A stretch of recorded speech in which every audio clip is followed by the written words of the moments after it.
Hello, friends. This is Darren Hayes of PigskinDispatch.com. Before we take you to your favorite Sports History Network show, just want to tell you a little bit about some merch that you can pick up that represents your favorite SHN podcast. So far, there's t-shirts, coffee mugs, and even books from some of the authors that do podcasts right here on SHN. Who could buy something better than that, than have the history right from the gentleman that you hear talking about it? But we also are adding things each and every day. And where's that store, may you ask? Well, it's at SportsHistoryNetwork.com. Up at the top, there is the SHN merch button. Click on that. It'll take you right to the store, and you can be representing your favorite podcast and show the world that, hey, on the swag that I'm using, it's the headquarters of sports yesteryear, Sports History Network, and my favorite podcaster, the Sports History Network store. Shop there today. This podcast is part of the Sports History Network, your headquarters for the yesteryear of your favorite sport. You can learn more at sportshistorynetwork.com.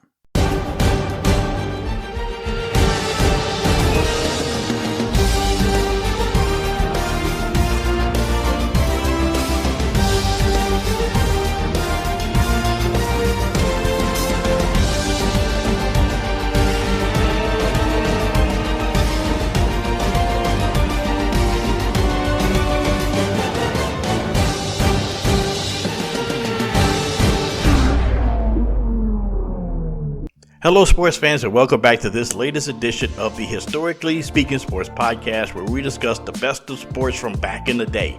I'm your host, Dana Augusta, and I'm grateful to have you on, taking time out of your busy day or evening or night to give us a listen. And just a reminder, don't forget to subscribe to the show wherever you hear us. And coming up on this episode of the program, we're going to be talking with author and sports history researcher Dan Cisco, who has a new book out called California Sports Astounding, and it talks about the long and cherished and diverse sports history of the state of California. Everything from all of the major sports, football, basketball, baseball, and hockey, but also some of the niche sports such as skateboarding, surfing, all of that, badminton, wherever you have, all that transpired within the state of California. That's in our main event. Later in the program, we're going to be having our top 5, and since this is Super Bowl week, we're going to be taking a look at my top 5 all-time favorite Super Bowl moments. That's in our top 5.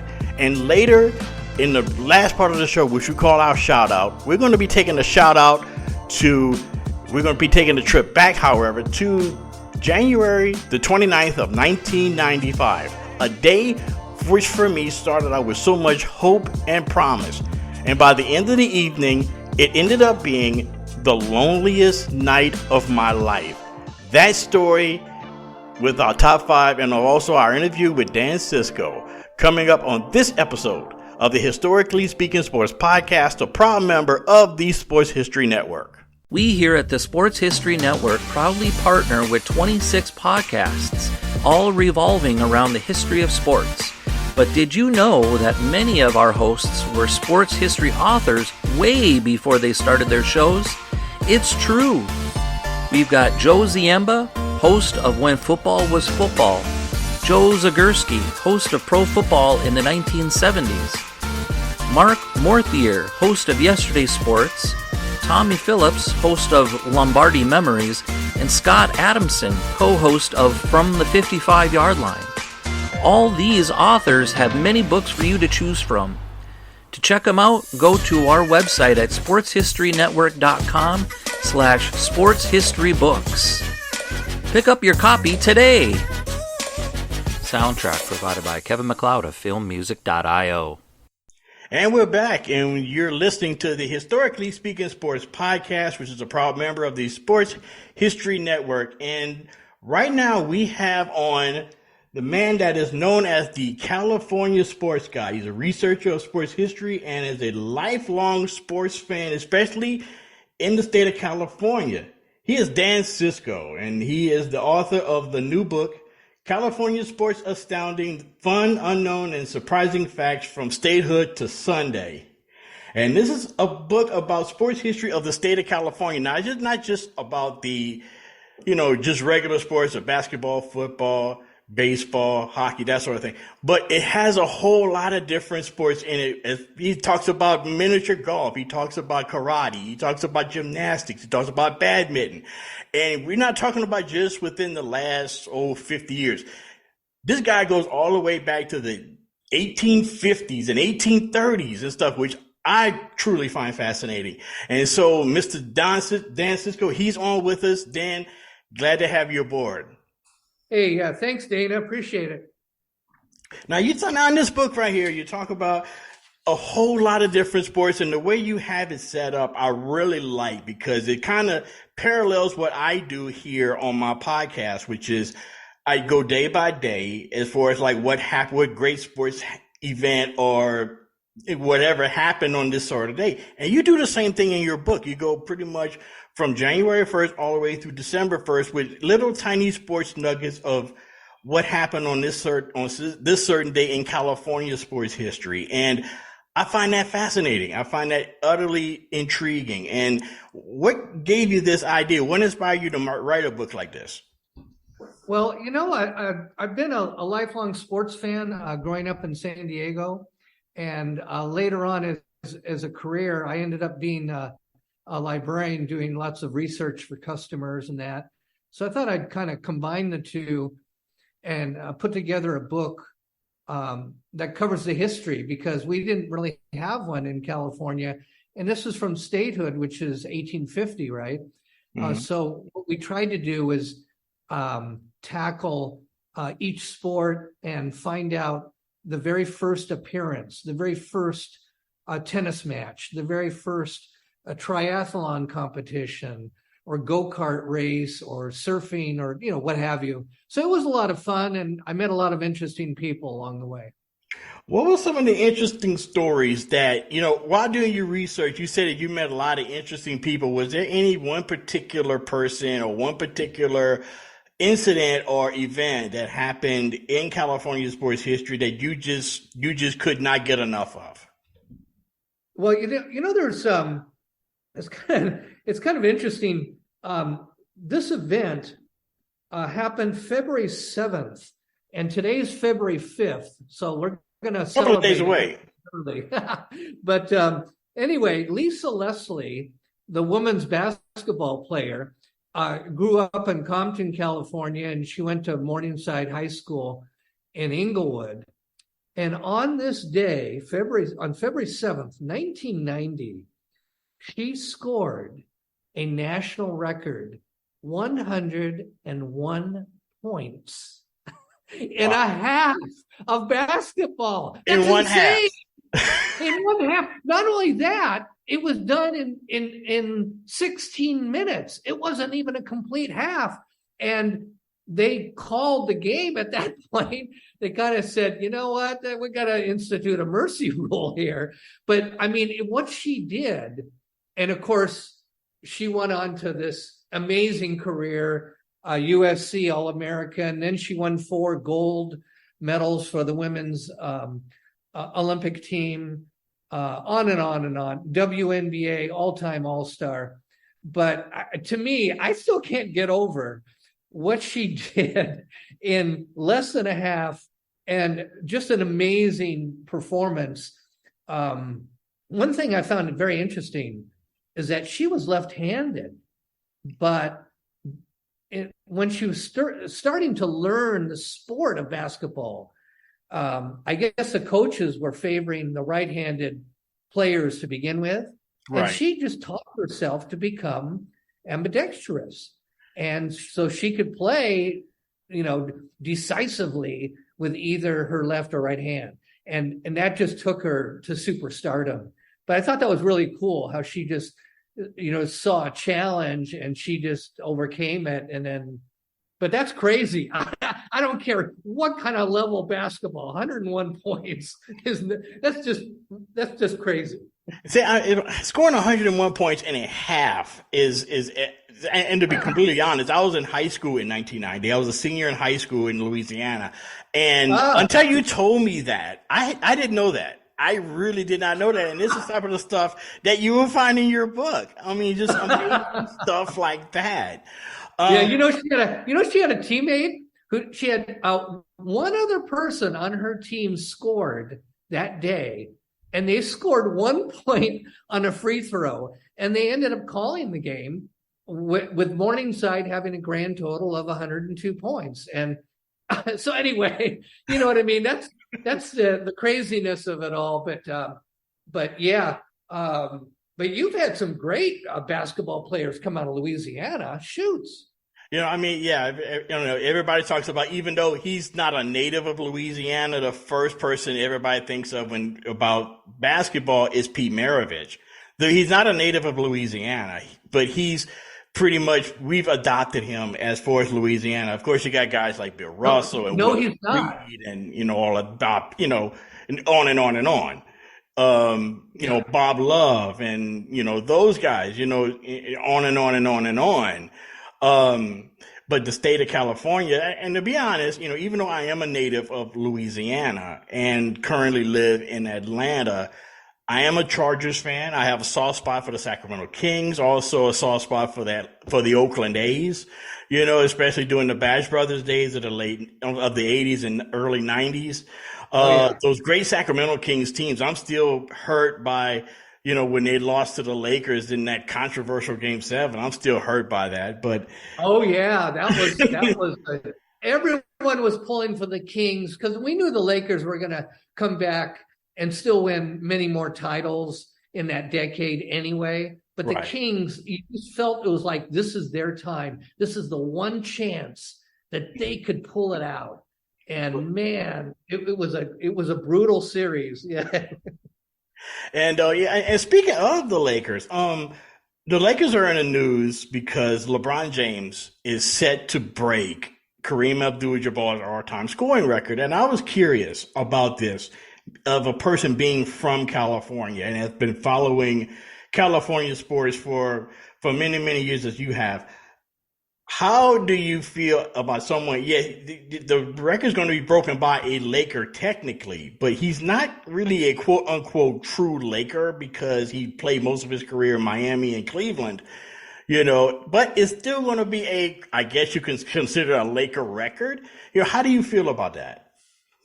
Well, it's, I give him, congratulations. I mean, he's had guys double and triple team him. He's had the grind of putting in 18, 19, 20 years in the NBA. And he just ended up on a few different teams.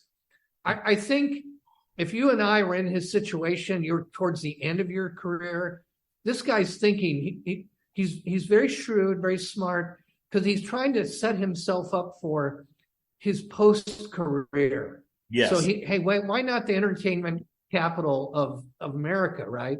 So he's figuring, hey, I'll go to LA. I could meet people in the movie industry and media and all this kind of stuff. So he just ended up here. But yeah, it's okay because nowadays these guys, it's very rare for them to play for just one team their whole career. I mean, I look at Bill Russell. He came from Monroe, Louisiana. Yep. And then he moved out to California in time for high school. And then we kind of claim him because he spent so much time. That's where he made his mark, at the University of San Francisco. McClymonds High School. What a lot of people, that, it was teammates of Frank Robinson. He had and he had Casey Jones playing basketball with him at the University of San Francisco. And what a lot of people forget is that Bill Russell was an outstanding world-class high jumper. He was trying to decide between track and basketball. And thankfully for all of us, he chose basketball, and the rest is history. Now, I mean, that would be interesting because considering this, he was a high jumper when he was at USF, but also at Kansas, there was another high jumper named Will Chamberlain. And can you imagine that Olympic trials when Russell and Will go up for the high jump? Yeah. It's crazy. And I guess California has an unfair advantage. I mean, after all, we have the largest population. We've got about 40 million people that live here and all that. But I just tried to make this book with as much variety.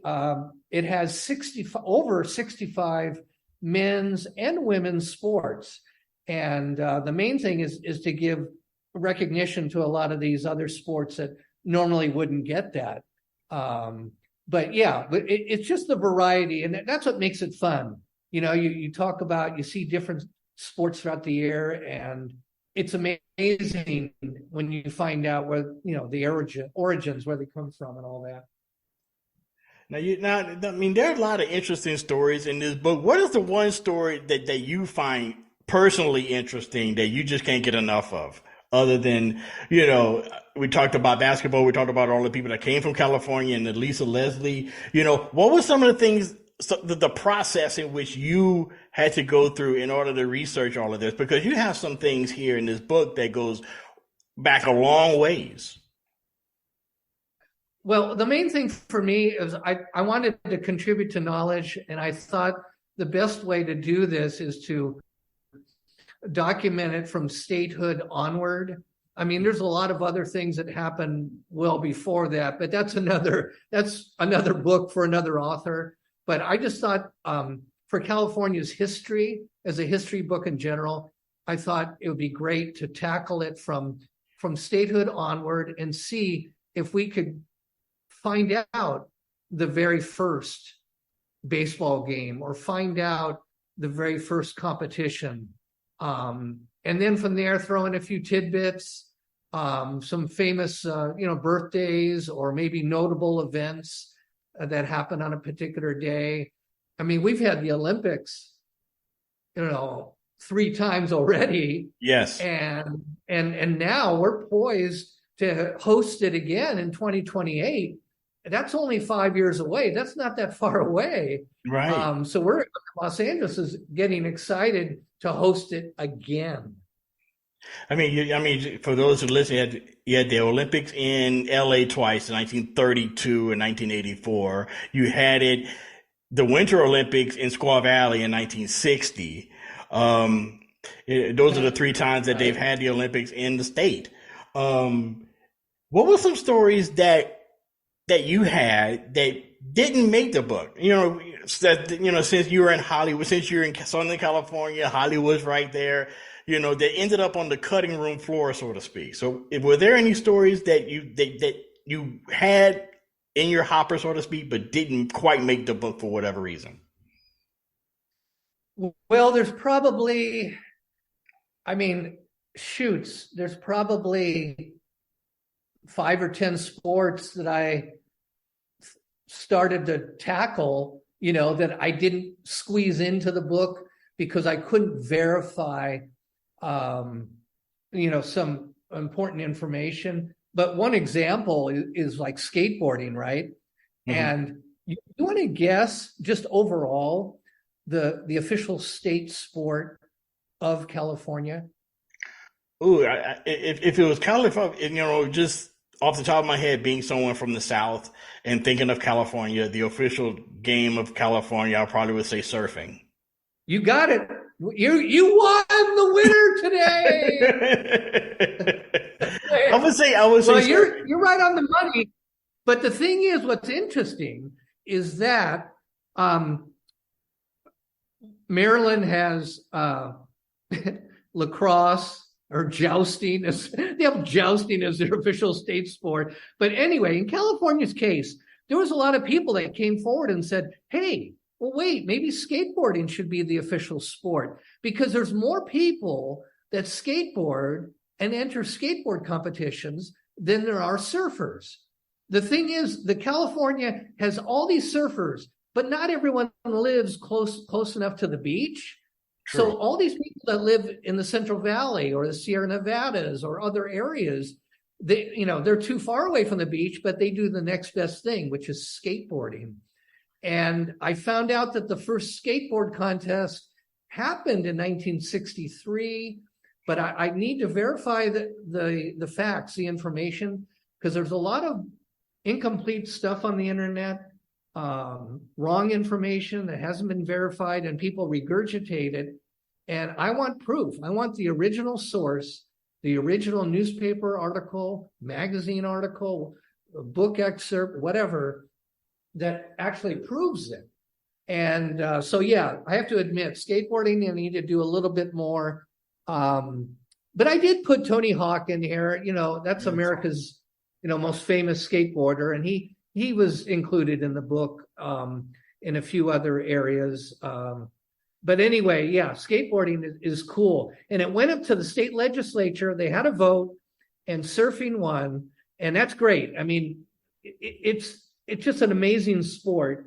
It was introduced here by some Hawaiian princes, which were on vacation in Santa Cruz. Okay. They went to the beach and they went out on a surfboard, and people were like, what is that? What's going on?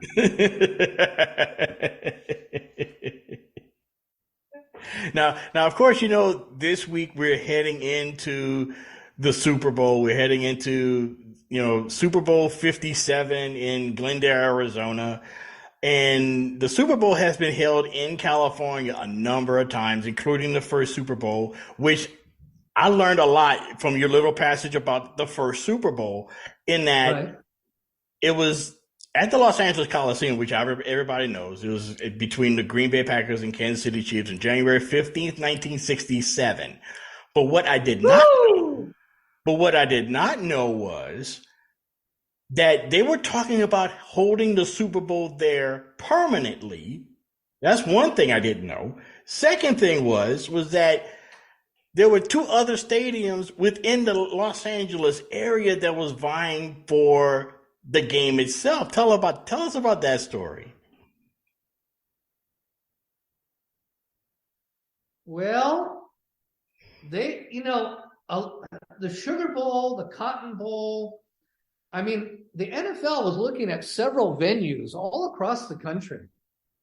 But the city of Anaheim said they wanted it.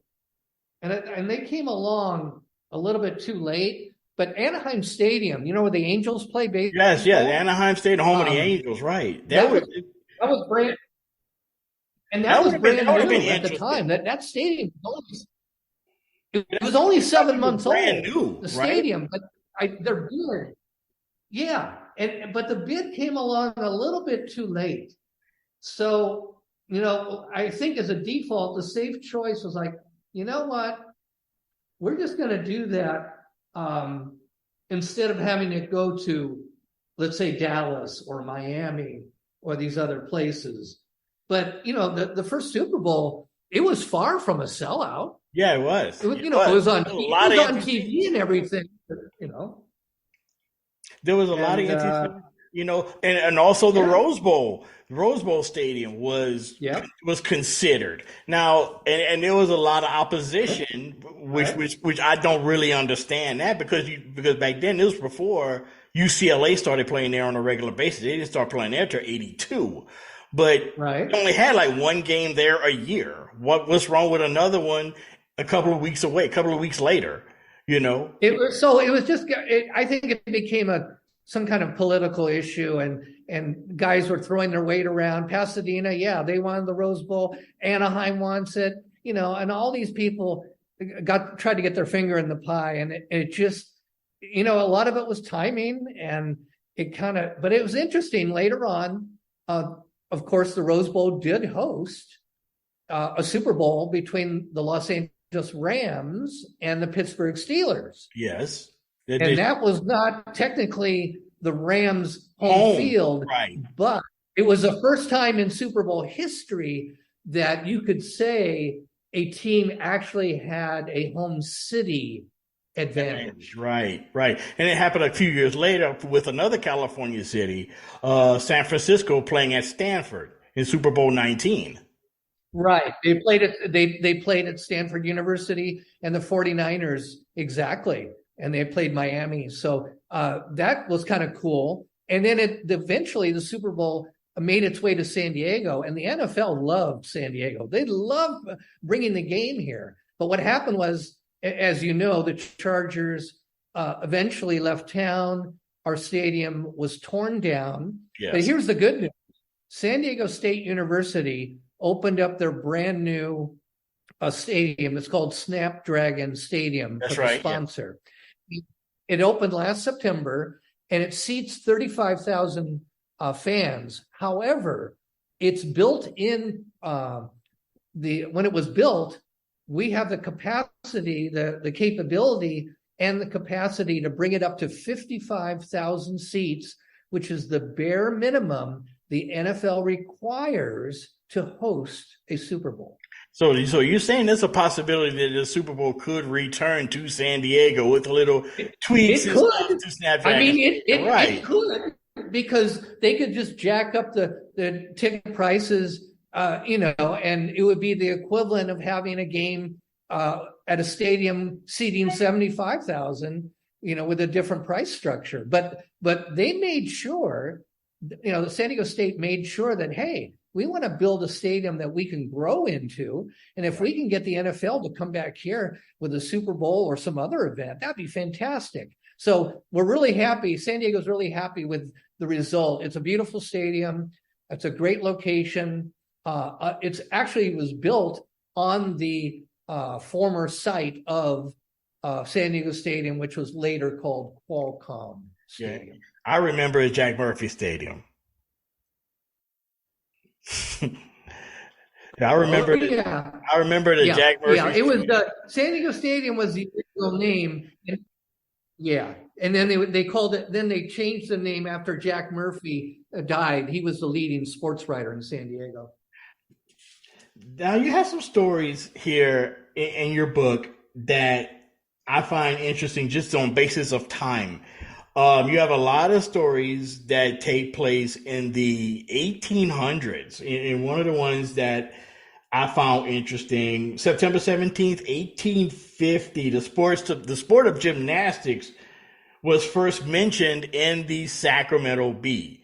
Now when you think of gymnastics, you don't think of it being original or being talked about that far in the past. When you think of sports in the 1800s, the first thing you think of is baseball. But you had gymnastics happening in California. You have cricket. You have so many other different sports that took place in the 1800s. What were some of the sports that you found in your research that goes back that far into the 19th century? Oh boy, there was quite a few. I know horse racing, fencing was another one. Weightlifting, things like that. So what I did was I went back to September 9th of 1850. That's the day of California gained statehood, and I started checking newspapers and other documents from that day forward. And with the gymnastics one, it was 3 days later. I found the very first reference to any type of gymnastic activity. And that was kind of cool because it was up in Sacramento, and they had a Mr. Brewer who was on the horizontal bar performing many hard and difficult feats. So, it was kind of fun to look through that. And, there's just so many from that time period. And, like I said, the more the merrier. If I can add another 5 or 10, if I do a revision of this book, that would be the way to go, and just keep adding more sports and fill in, as many things as I can. Now you talk about sports in the 19th century. You talk about all of the great sports. I think another thing that you mentioned a great deal about is when, I guess you can consider the time when California became quote unquote major league, when the Giants and Dodgers moved from New York and Brooklyn respectively, and they moved to California. The Dodgers set up residence at Chavez Ravine, but before then played at the Coliseum. The Giants moved to San Francisco, played their first few years at Seal Stadium, home of the San Francisco Seals of the Pacific Coast League. That was pretty much the watershed moment for the state of California as far as like getting Major League Baseball. Now they had the Rams had been in Los Angeles for like almost a decade or so prior, and you had the 49ers coming from the AAFC. NFL during that time. Then you had the Giants, with baseball was the king of all sports during that time in the 1950s, coming to California. And one chapter in the book, you talk about quote unquote, the fence at the Los Angeles Coliseum. Talk about that. I find that story interesting. Oh, that was Wally Moon. I think that was Wally Moon with the moon shots. Yes.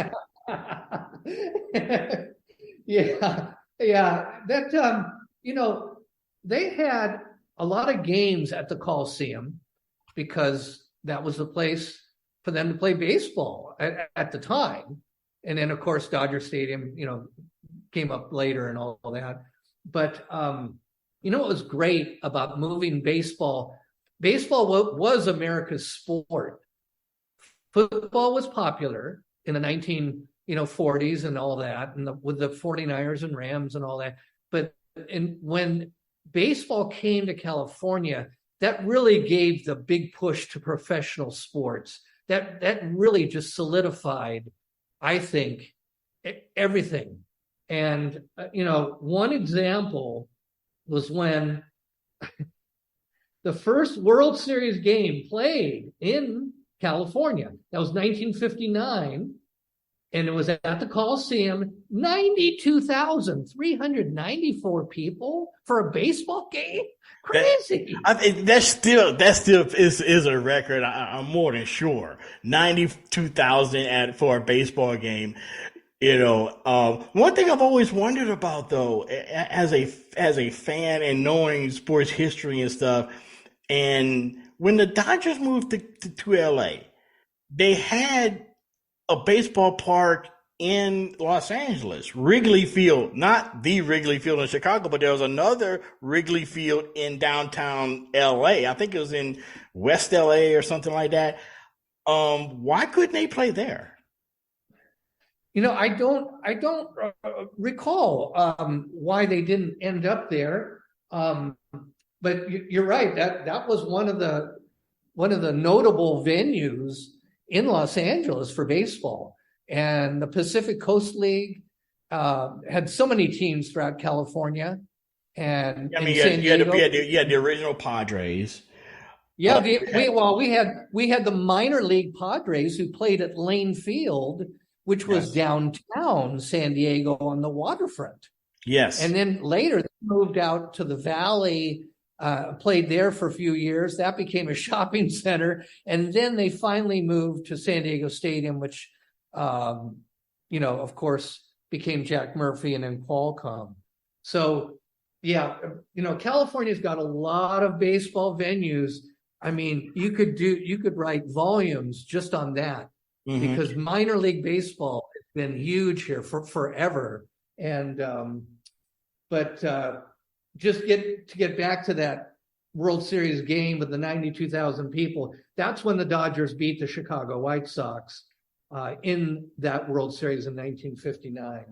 I think they won that series. They won that series 4 games. I think they won that series 4 games to 2. I think it was in 6 games. I could be wrong. Let's see. Finish all 4 and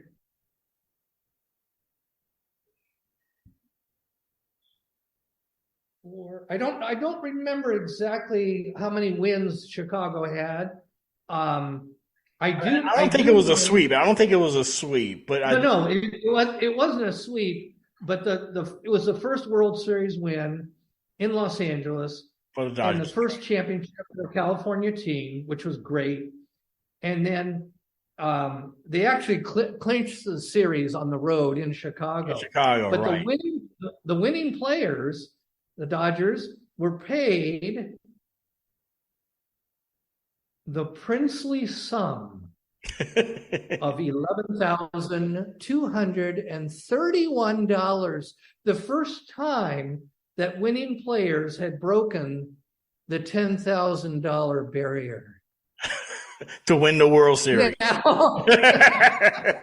So now Clayton Kershaw, he might get $10,000 a minute. I don't know.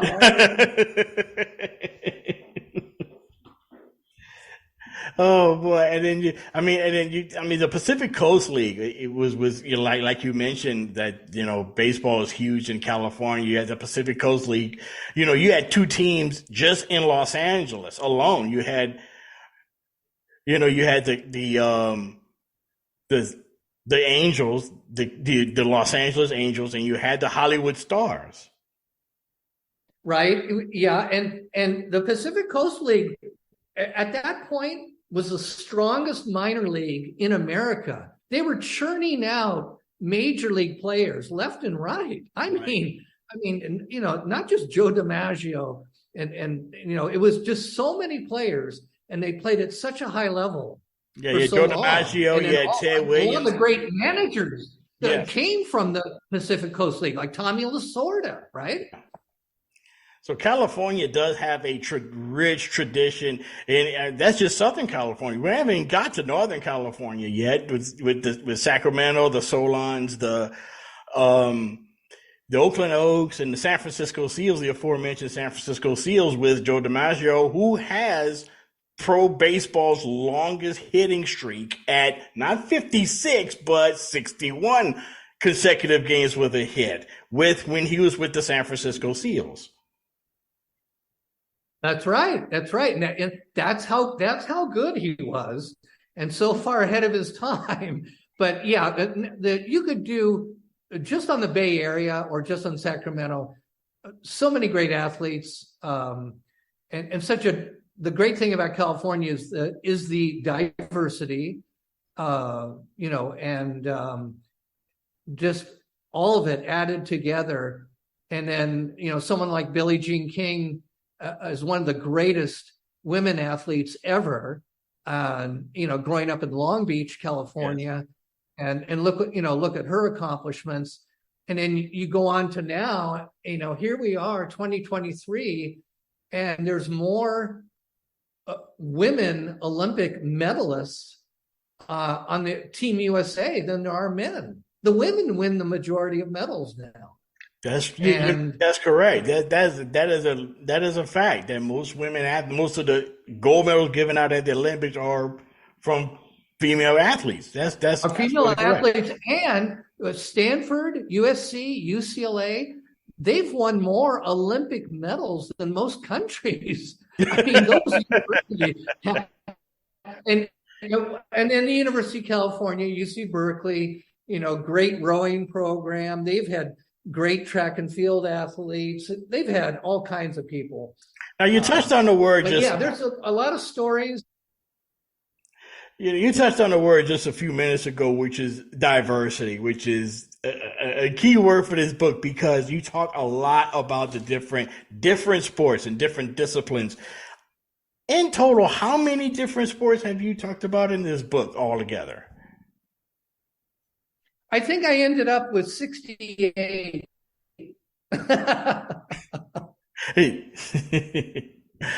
And of all of those, I lost track. It was 68. I know I didn't make 70.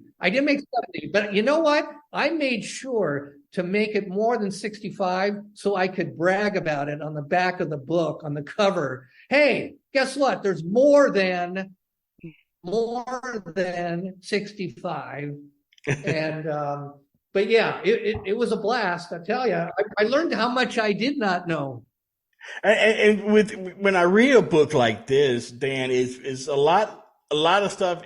I read books like that just to learn something new. And, as a person who had just an interest in sports knowledge ever since I was 7-8 years old.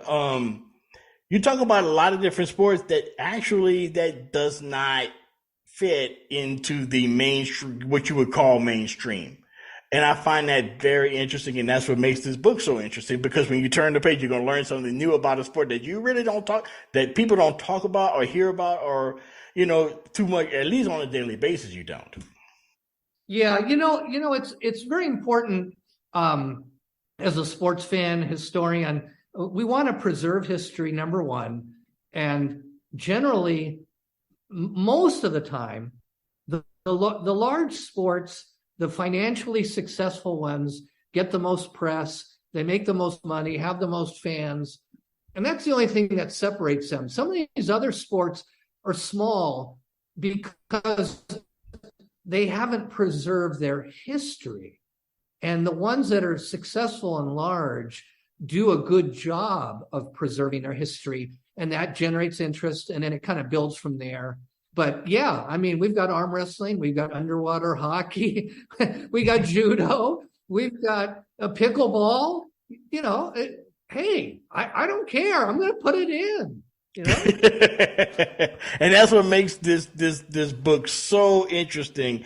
But Dan, I want to thank you for coming on. You've been an absolute blast for talking about your book and talking about the process in which you got the book started and what inspired you and everything.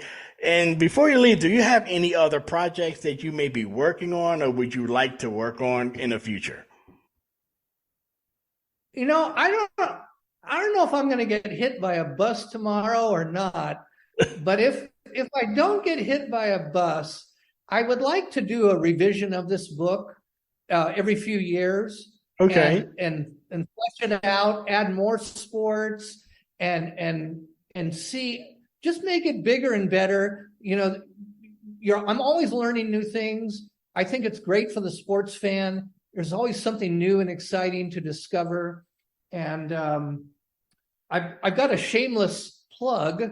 Okay. I will say that the book is available on Amazon and Barnes & Noble. And I also have a website. I would love to hear from sports fans. I'm at CaliforniaSportsAstounding.com. Once again, folks, that's CaliforniaSportsAstounding.com for Mr. Dan Cisco for his book, California Sports Astounding, Fun, Unknown, and Surprising Facts from Statehood to Sunday. Mr. Dan Cisco, I really appreciate you coming on with me tonight. And I'm looking forward to seeing another revisionist copy of this book because you got me with this. You really have. I mean, if you haven't, go pick this up because if you are a sports history fan like I am, you will dive into this book and you won't be able to put it down. I guarantee you. Dan, thank you for coming on. I really appreciate it. Hey, thanks, Dana. Thanks for having me. Hey there, football fans. This is Ross, the host of the Pigskin Tales podcast. I just need a few moments of your time to talk about the host of the Pigskin Dispatch podcast, Darren Hayes. He's expanded the Pigpen to search out information on the history of all team sports. It's a quest to find out about the competitors, teams, and places chronicled throughout athletic history, through the uniforms and gear the participants used and wore.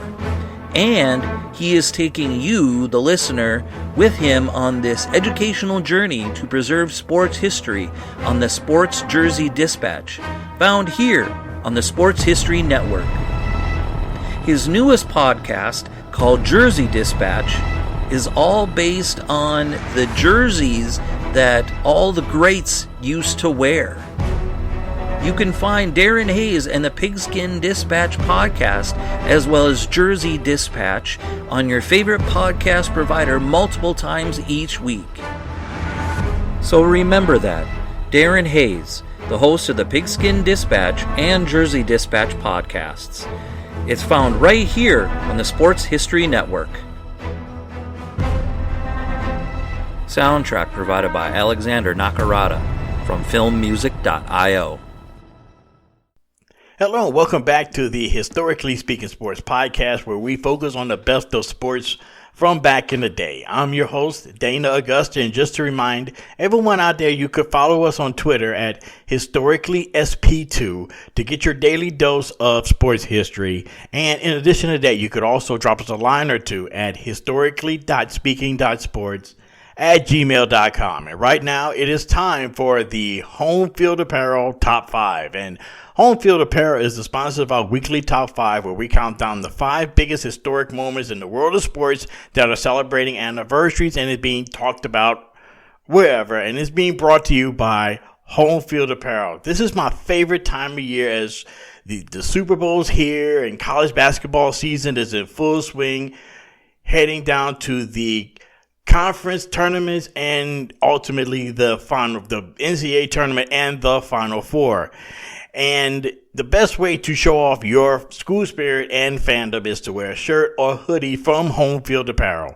They make a wide range of styles for your favorite team with what I call old school logos to not only make you stand out in the crowd, but also show that you're a true fan. They have shirts that represent close to 200 schools and adding more and more each day, and more schools and more styles. And on the website, you can hit the rewards button located at the bottom of the screen to get 20% off of your next purchase. So give Home Field Apparel a try as you watch your team in the tournament and possibly pull off that major upset. That's Home Field Apparel, where they study your school's history, traditions, and legacies to create thoughtful, premium apparel, a must-have for the upcoming tournament.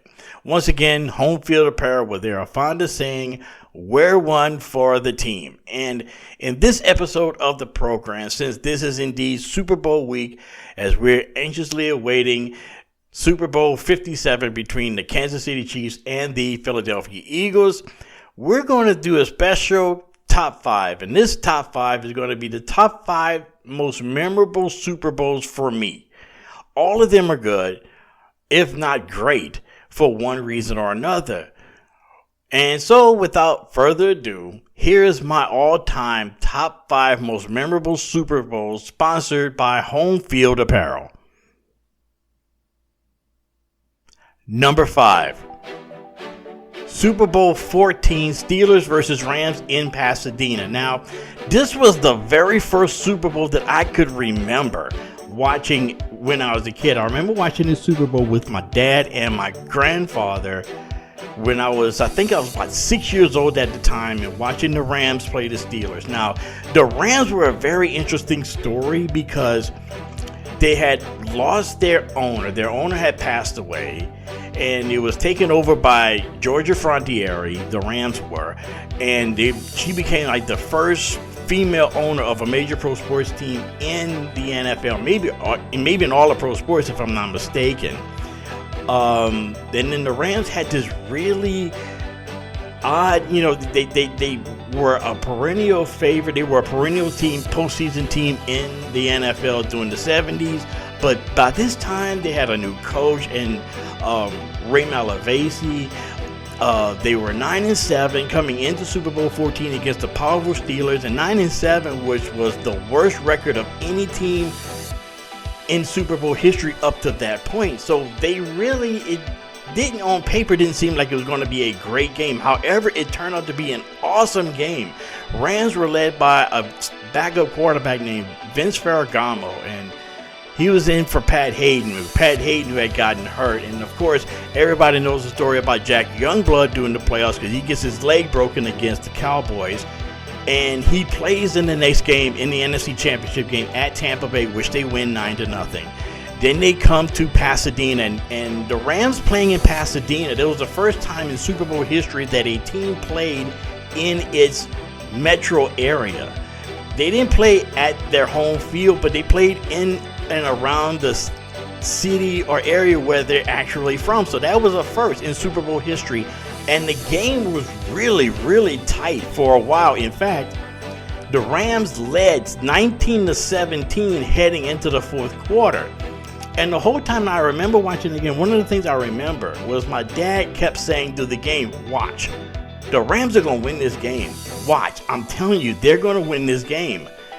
And of course, my dad is a big-time Raiders fan and the ultimate Steeler hater because of the Immaculate Reception, but everybody knows that.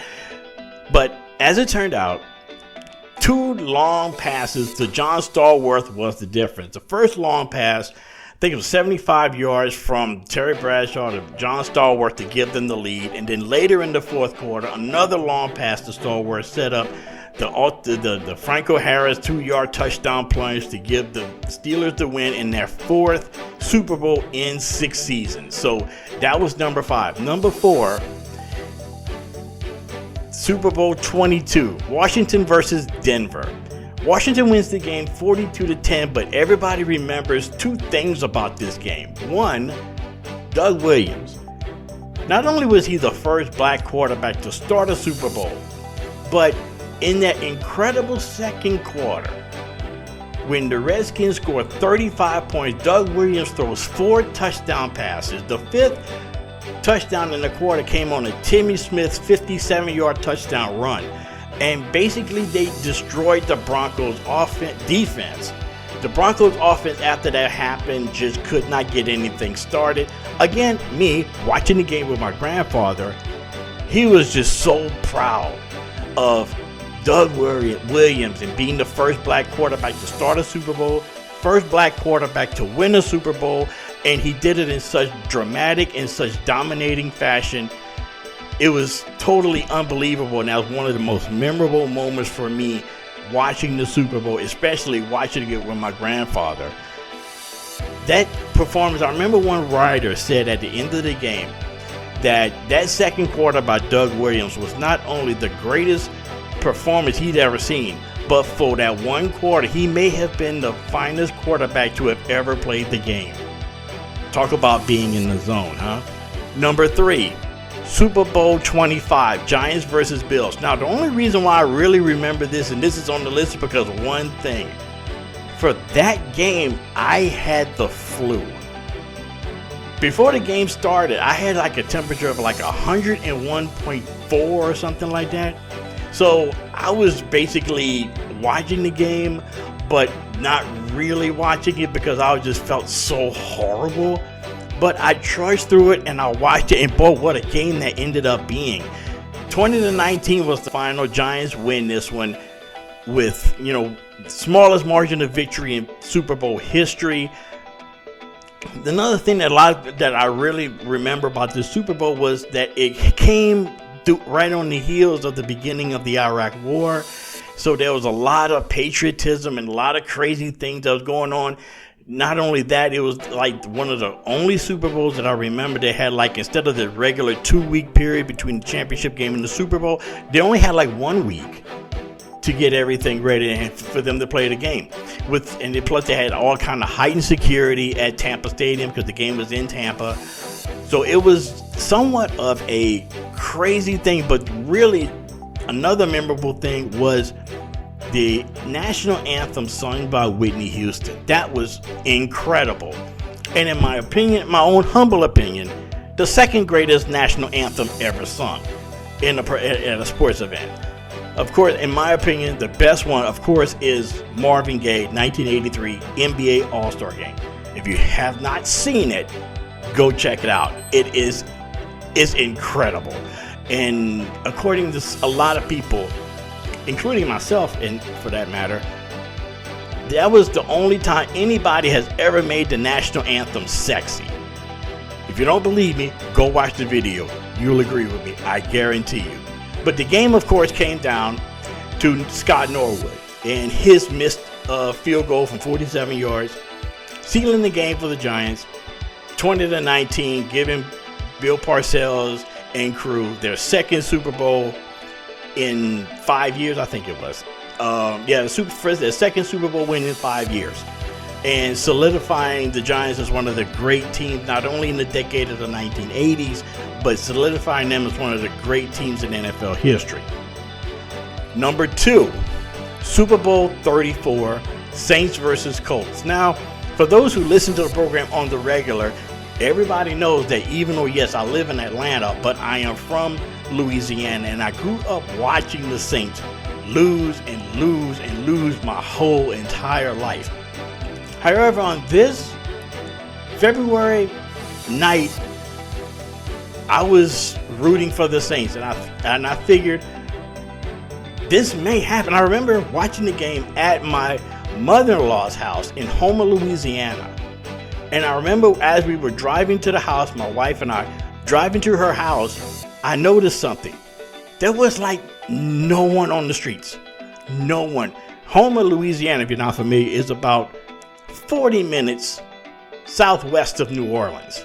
So it's not that far from the city. And I tell you, there was no one on the streets. I mean, no one. And this was like maybe 30 minutes before the game. No one out. It was completely empty. Everybody was at home watching the Saints hopefully pull off this incredible win.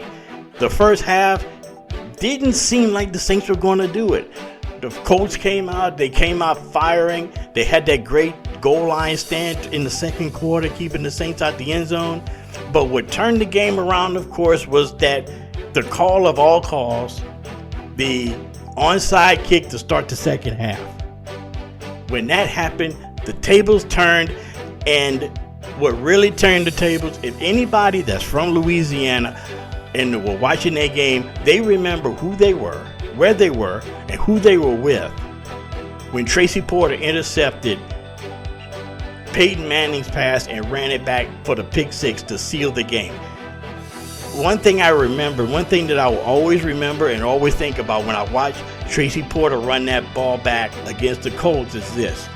My grandpa was a huge Saints fan. He passed away in 2002. But I know for a fact that wherever he was just going absolutely insane. If he was alive, I could just hear him just rooting Tracy Porter on, saying, "All the way, baby, all the way, all the way." That was his catchphrase. And I could just listen to him and just hear that in my mind's eye with Tracy Porter running that ball back. That's just an incredible memory. And that's only number two. The number one most memorable moment for me in the Super Bowl is Super Bowl 51. The Patriots erasing a 28-3 lead to win in overtime over the Falcons. Now, I'm going to say this about that Super Bowl. I'm only saying it like this. I watched the game at my at my brother-in-law's house, surrounded by Falcon fans.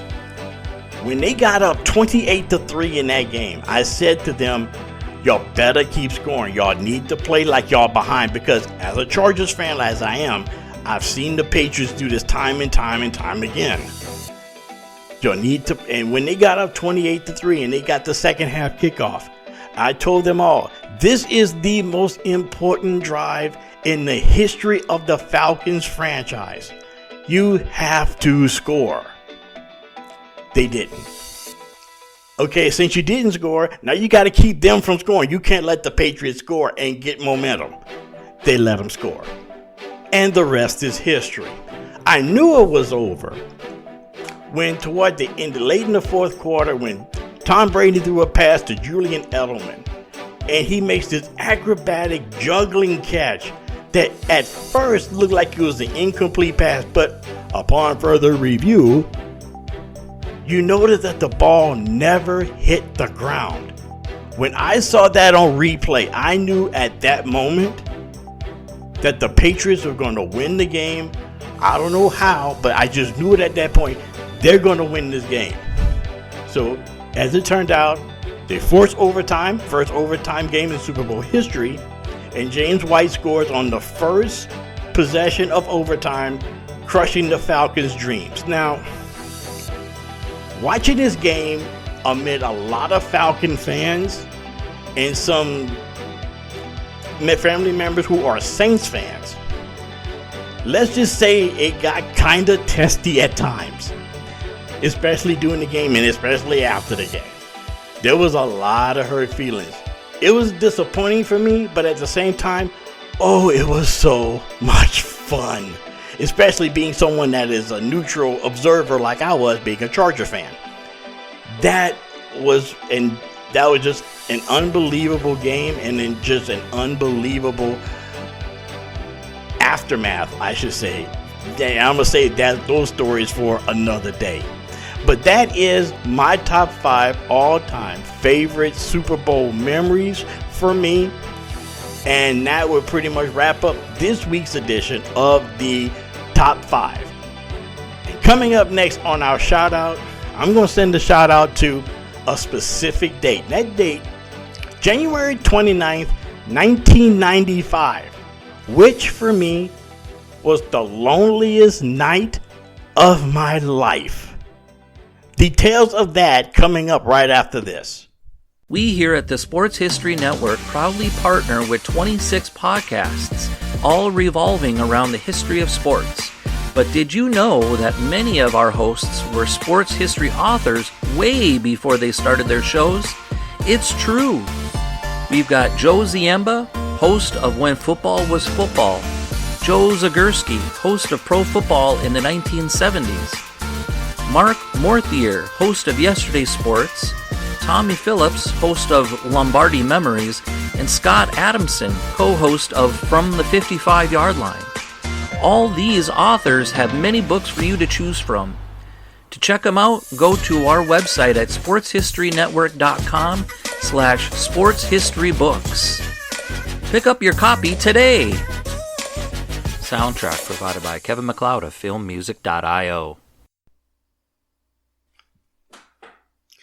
And we're back, and you are listening to the Historically Speaking Sports Podcast, which is a proud member of the Sports History Network. I'm Dana Augusta, your host, and this is the shout out portion of the program.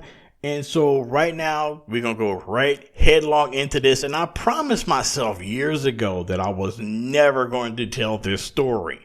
But since it is Super Bowl week, and after going back and forth on this a few times, I decided, okay, I might as well go ahead and let this cat out of the bag. Okay.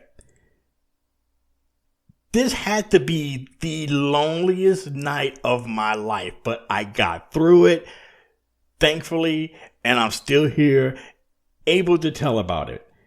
The night was January the 29th, 1995, exactly. I was a student at the time at Southern University in Baton Rouge. I lived on campus in Horace White Hall. That particular night was the Super Bowl. Super Bowl 29 to be exact, between the San Francisco 49ers and my San Diego Chargers. In the powers that be, the resident assistants and the dean of the dorm decided that we're going to have a Super Bowl party for all the guys that live in the dorm. And if you had a couple friends that you wanted to invite of the opposite sex or whatever, you're fine, bring them over.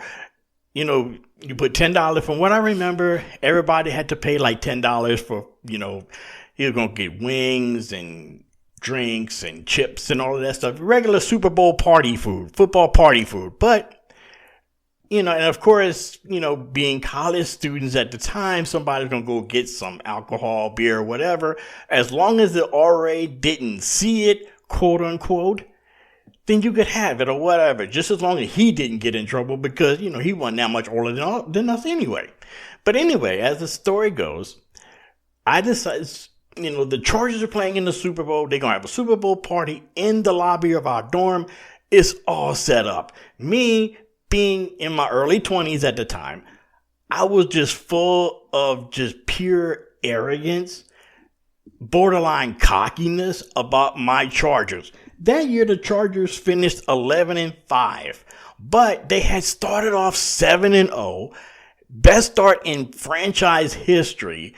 They had like a little lull toward the end of the season, but in the playoffs, they rallied to beat the Dolphins in San Diego. Then, thanks to a Dennis Gibson tip on the goal line, keeps Pittsburgh out of the end zone to win the AFC Championship game in Pittsburgh, a place where we never win. We're in the Super Bowl against the high-powered and highly favored 49ers. And I am just totally feeling myself. The whole 2 weeks I was, according to my roommate, insufferable. The Chargers, they're going to win this game and everything. Then they want to have a Super Bowl party in my dorm. Oh, this is going to be great, I'm thinking. Chargers Super Bowl win in front of all of these people is all set up. That's what I'm thinking. It's all set up. We got this. As game time approached, I decided I was going to put on my Charger gear, quote unquote. Had a navy blue Chargers baseball cap with the Charger helmet in the front and Chargers written in script underneath the helmet with a big bright yellow bill. And I'm wearing this gray San Diego Chargers hooded sweatshirt and these navy blue Adidas sweatpants with the three stripes down the side, and they were gold. So I basically looked like I was playing for the Chargers, because if you remember that game, they were wearing white jerseys with the the old school navy blue pants that they used to wear back in the 90s. So I basically looked like a member of the team. I was just totally feeling myself. I go downstairs to the lobby about maybe 10 minutes before the game starts. And I'm looking around. Of course, you want to look around and see who's all there. Then I noticed something kind of ominous. I don't know why. I just couldn't picture what it is. It's just something just didn't feel right. So I'm looking around, I'm talking to all of these people. I see a few 49er fans there, like I am, dressed in 49er gear. I'm dressed in Charger gear. So I'm looking around, and I notice I am the only one in this place wearing Charger gear. I am the only one that openly rooting for San Diego. Now, with my more mature self, I would have thought, okay, maybe this isn't such of a great idea, because what if they lose? But me, being 21 years old at the time, I was like, there is no earthly way I am leaving, because we're going to win this game, and this is going to be so much fun. It's going to be so much fun to watch the Chargers go up and down and pull off one of the biggest upsets in Super Bowl history in front of all of these people. And I am the only one here that is carrying the flag of the Chargers. Then the game starts. 49ers get the ball first. Couple plays here and there, they cross midfield. Okay, no, not too bad. Third play of the game. 55-yard touchdown pass from Steve Young to Jerry Rice. And Jerry Rice literally outruns the entire Charger secondary. All right, no big deal. 7-0, okay, no big deal. Chargers go 3 and out. Chargers were led by quarterback Stan Humphries, Louisiana guy. Of course I'm rocking with him. Chargers punt the ball. 49ers get it back. Boom, boom, boom. Next thing you know, 51-yard touchdown pass to Ricky Waters. Just like that, it's 14-0. I'm saying to myself, okay, guys, let's settle down.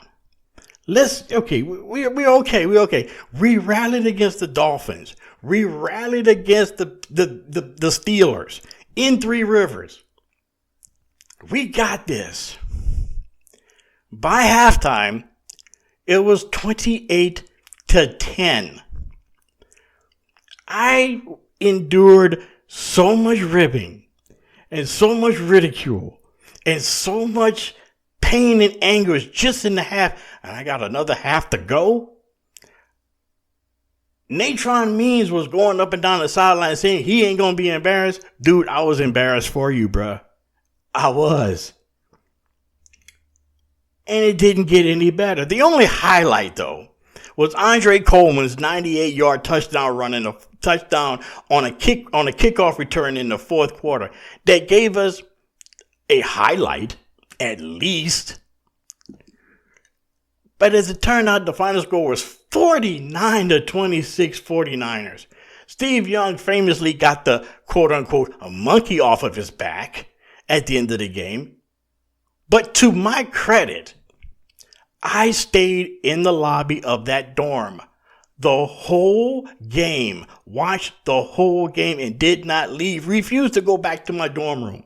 I wanted to watch this. I wanted to see it through, because that's when I was a kid becoming a sports fan.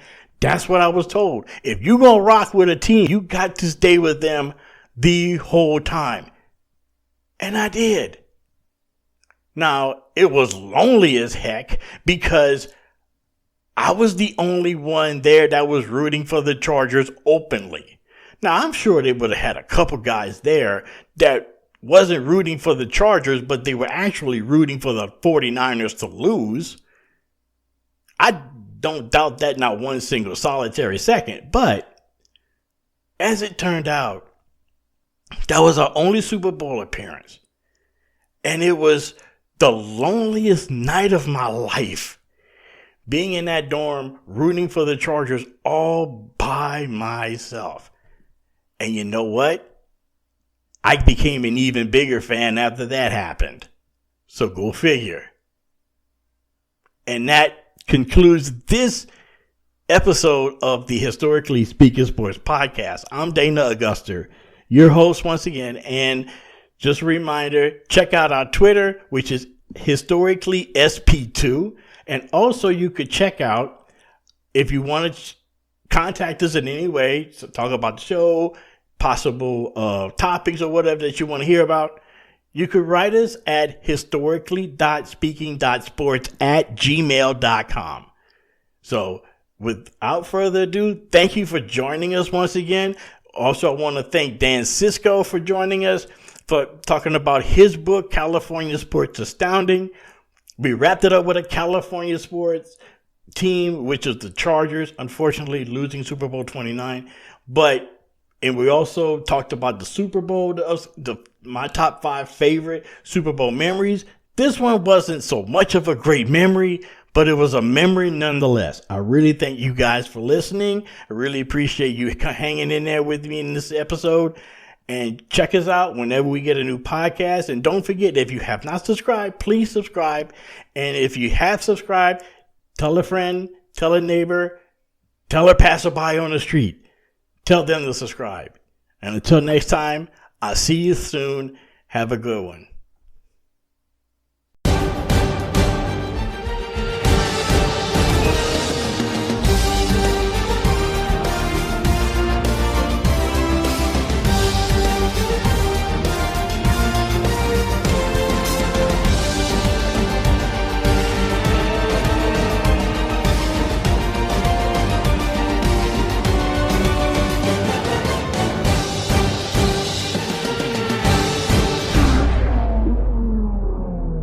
Hey there, sports history fan. This is Arnie Chapman, aka the Football History Dude, and I hope that you enjoyed this recent episode presented by the Sports History Network and were able to learn some good old-fashioned sports history knowledge nuggets. I started the Sports History Network back in 2020 with the mission to help podcasters find a community of like-minded sports history nerds, as well as helping aspiring podcasters to start their own shows. We have a little bit over 30 shows on the network right now covering all sorts of sports history. But as far as I'm concerned, we're just at the toothpick in the ocean moment, that can't even figure it out because there's so much more coming. We wanted to create the ultimate headquarters for sports yesteryear, starting with Podcast Network and our website, but we're going to continue to move into other mediums as well. And here's the cool part, because we want you to be part of our team. So if you're interested in starting your own podcast, or maybe being a guest on one of our shows, or who knows, maybe even writing an article for us over on the website. Seriously, all you gotta do is reach out to us on the contact page over at sportshistorynetwork.com. You can be as technologically savvy as a Neanderthal tapping on a stone trying to figure out this whole hieroglyphics thing back in the day. Again, it doesn't matter, because even if you don't understand the whole podcast space, we have a production team that can pretty much help you out with doing everything. All you gotta do, head over to sportshistorynetwork.com, head to the contact page, fill it out. That message goes right to me, and I'll reach out to you as soon as I can. But for now, dude, I'm through if you're through.